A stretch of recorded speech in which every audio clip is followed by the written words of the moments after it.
এখনকার সব থেকে বড় এবং মারাত্মক এবং ভয়ঙ্কর খবর হচ্ছে এইটা যে বরবাদ বরবাদ আইএমডিবিতে কিন্তু এসে গেছে।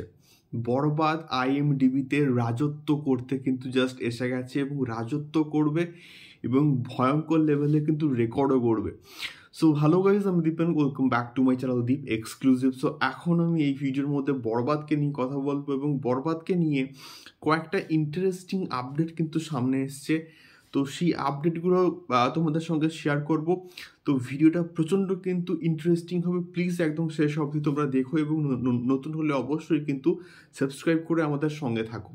তো এখন যে বিষয়টা সামনে এসছে সেটা হচ্ছে গিয়ে বরবাদ আইএমডিবিতে কিন্তু মোটামুটি এসে গেছে এবং বরবাদ আইএমডিবিতে যে এসেছে তার পরবর্তীকালে আইএমডিবিতে কিছু কাস্ট অ্যান্ড ক্রিউ সম্বন্ধে কিন্তু লম্বা একটা 11টা কিন্তু লিস্ট শেয়ার করা হয়েছে এবং সেই লিস্টের মধ্যে অনেকের বক্তব্য ছিল যে এখানে কি যিশু সেনগুপ্ত থাকছে অ্যাজ এ অ্যান্টাগনিস্ট হিসেবে বা যে কোনো ক্যারেক্টারে হোক না কেন, যিশু কি থাকছে?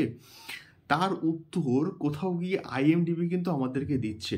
তার কারণটা হচ্ছে এখানে যে লিস্টে সবার ফার্স্টে যার নাম রয়েছে তিনি হচ্ছে নান আদার দেন মেগাস্টার শাকিব খান এবং তারপরে ইদিকা পদ্ম রয়েছে, মিশো সওদাগর আছে এবং তারপরে কিন্তু রয়েছে যিশু সেনগুপ্তের নাম। এবং এটা আইএমডিবি যেহেতু বলছে এবং তার সঙ্গে সঙ্গে বরবাদের যখন টিজারটা ড্রপ করা হবে তখন কিন্তু হয়তো সেই টিজারের ঝলকে আমরা যিশুদার একটা কোনো লুক বা কোনো কিছু দেখতে পাবো।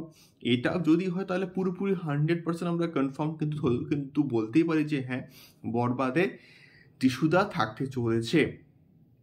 দ্বিতীয়ত ইন্তেখাব দিনার কিন্তু আছেন এবং তার সঙ্গে সঙ্গে কিন্তু ব্যাপক একটা কাস্টিং রয়েছে।